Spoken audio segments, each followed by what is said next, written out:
What is up, guys? Welcome back to another episode on the Fantasy Fellow Show. My name is Kyle. We're going to be going over the Week 5 Waiver Wire Report. This is going to be a quick video, probably 10 to 12 minutes.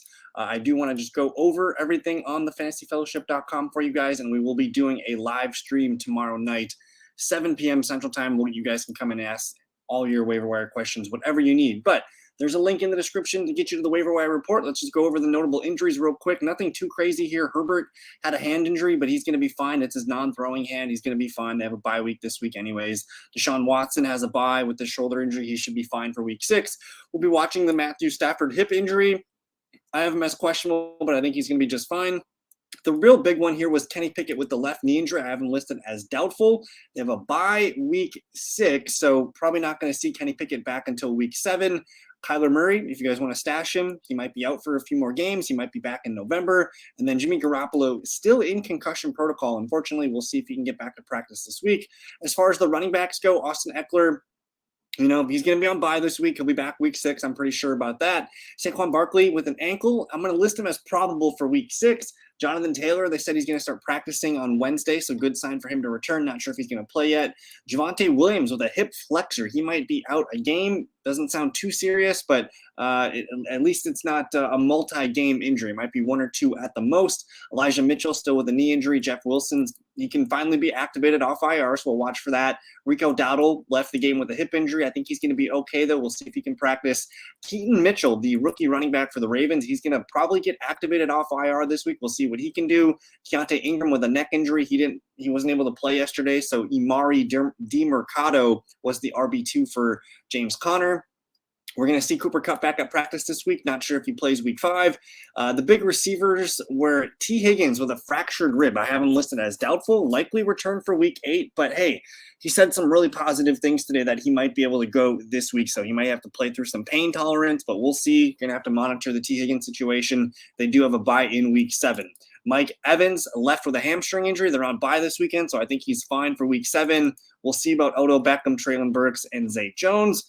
Good news for Jameson Williams. His suspension got reduced. He's going to be playing in week 5, just probably not a full complement of snaps quite yet. We'll see about Jonathan Mingo with a concussion and Rashad Bateman with a hamstring injury. Baltimore's really dinged up offensively. Pat Freiermuth with a hamstring. We'll see. We might see him week 7. I don't know if he's going to play this weekend. They do have a bye week, so plan for no Pat. Luke Musgrave is going to have the extra days here because they played on Thursday night. We'll see if he can get back from concussion. Juwan with a calf and Irv Smith with a hamstring injury. So those are your notable injuries. Just a quick recap here. These are my favorite ads of the week. If you just want to kind of just, take the spark notes, it's going to be a quarterback, Jordan Love, CJ Stroud, and Sam Howell. Running backs, Jaylen Warren, who should be owned. But otherwise, it's Jaleel McLaughlin and then rookie stash running backs.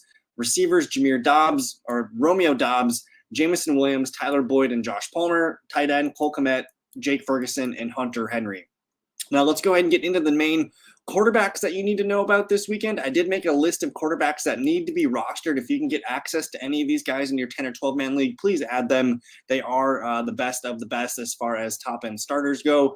Russell Wilson's going to be at home versus the Jets. I don't love the matchup. Daniel Jones at Miami. That could be a nice high-scoring game, so maybe Daniel Jones. But I really like Jordan Love.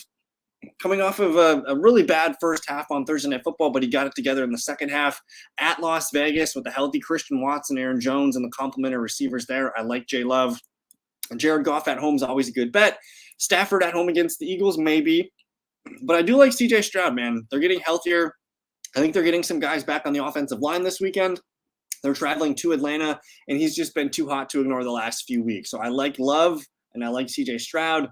Probably no to Derek Carr, probably no Jimmy Graham, probably no to Bryce Young, no to Mac Jones. But Sam Howell would be the bottom of the barrel if you're streaming quarterbacks. I think him at home versus Chicago Thursday Night Football could be a decent one here. Definitely for Superflex leagues, I'm interested. And then Tannehill, not a great Superflex only guy. Desmond Ridder, barely useful in Superflex. But I do think Josh Dobbs and Zach Wilson are potentially startable in Superflex leagues. And then I have my list of deep stashes. They keep saying Aaron Rodgers might play again this season. So we'll see. Kyler Murray needs to be picked up. Gardner Minshew's a decent stash.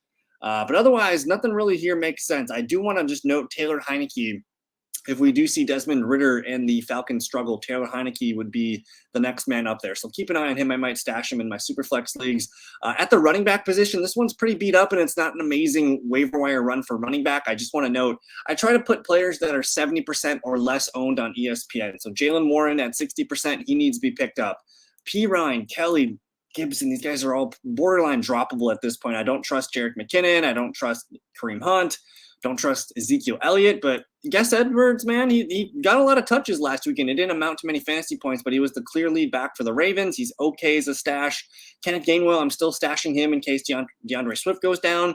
Hold on to Rashawn Johnson. I know Khalil Herbert kind of took back the control of that backfield against the Broncos, but I still like holding on to Roschon, still like holding on to Charbonnet, who I'm going to see tonight on Monday Night Football. And then some more just deep stashes here. Mitchell, Breida, Singletary, Jeff Wilson back from IR, so keep an eye out for him. Justice Hill, just a bench play. But I do like stashing Tajay Spears and for sure Chuba Hubbard. Chuba actually got more, I think it was more snaps than Miles Sanders, and I think he might be better than Miles Sanders. I'm not sure yet. So I like stashing Chuba. I think he's looked better than Miles Sanders for the most part of the year. Big B's a stash. Kendra Miller's a stash. And then the guy that everyone's going to want to pick up this week is Jaleel McLaughlin. Of course, we noted the Javonte Williams hip flexor. Not sure if he's going to play this weekend. Jaleel looked really good. He looked much better than Samaje Perine. So if you have Perine, I would cut Perine for McLaughlin. And he's a rookie, undrafted rookie that might just get more work as the season progresses. So he's the top waiver wire play at the running back position. If you want to stash some deep stashes, it's Latavius Murray, it's Ronnie Rivers, maybe Amari DiMercado. It's pretty ugly down here. Maybe Leonard Fournette comes back and signs with the team soon, but those are your top stashes at the running back position. Wide receivers, it's not the best list of wide receivers here. I'm just going to note the top end guys that I have highlighted here. Josh Palmer at 47%. Tyler Boyd with T. Higgins and his rib injury. I do think Tyler Boyd's a borderline wide receiver 3 flex. He's been okay this year, and man, if he's the clear wide receiver 2 starter, he's worth a shot in deeper leagues. Michael Gallup's been playing well. Zay Jones might be back, but it's clearly Romeo Doubs. Doubs looks like he has a really good connection with Jordan Love, so I like everything that I'm seeing there. It's a good spot to start him against the Raiders. Josh Reynolds, I know Jameson Williams is coming back, but I still think Josh Reynolds is the number 2 guy in terms of snaps and routes and targets. Keep an eye on Jaden Reed, Marvin Mims. These guys are still holds as rookies. And then, obviously with Jameson Williams coming back, you got to get that roster percentage up. So I like all these guys here that I have in bold: Palmer, Boyd, Dobbs, and Jameson Williams. We'll just note some of the guys down here are worth a stash, whether it's Rashee Rice, Wandale, or then Michael Wilson. He had the 2 touchdowns. I don't think it's smart to start him next weekend against the Bengals, but definitely stash him if you need someone at the end of your bench. Tight ends. These tight ends need to be rostered. That leaves Cole Kmet as the top guy under 70% rostered at 68.4%. He's probably owned, but he is a tight end 1 for the foreseeable future. Otherwise, guys like Hunter Henry remain startable every week. But the guy that's probably widely available in most leagues that looks like a top 10 tight end right now is Jake Ferguson. He's up there. I think he's like 6th in tight end targets. He does have a touchdown, and he's starting to put together some consistency. So 3 straight games of like 9 to 10 fantasy points. Ferguson's the guy you're looking for at tight end. Otherwise, you could stash Dulcich, who's coming back soon. I'm okay with Conklin. Musgrave should be owned if he's out there. I like it. And you can maybe, don't sleep on Kincaid. If he's out there, I don't mind picking him up. Otherwise, Zach Ertz is fine too. But for sure, Jake Ferguson's the guy that I'm looking for first. As far as defenses go, these guys must be owned. If they're available, please pick them up. Otherwise, I love New Orleans at New England. I also don't mind New England. I should probably add them to this list because New Orleans offense ain't so hot right now. I don't mind the Saints defense. And then I really like the Ravens defense at Pittsburgh. So I'm probably going to update a little bit more of these, but hopefully you guys have your defense. I don't hate the Commanders. I don't hate the Texans if you guys need some bottom of the barrel defenses. And then maybe the Jets at Denver. They might have some new life behind their sails. So but that's it. Just a quick video for you guys. We'll be going live tomorrow evening. 7 p.m. Central Time. So if you guys want to come with your waiver wire questions, please do. We will see you guys there. Have a good rest of your evening or Tuesday, whatever you need. And we'll take it easy, guys. Peace.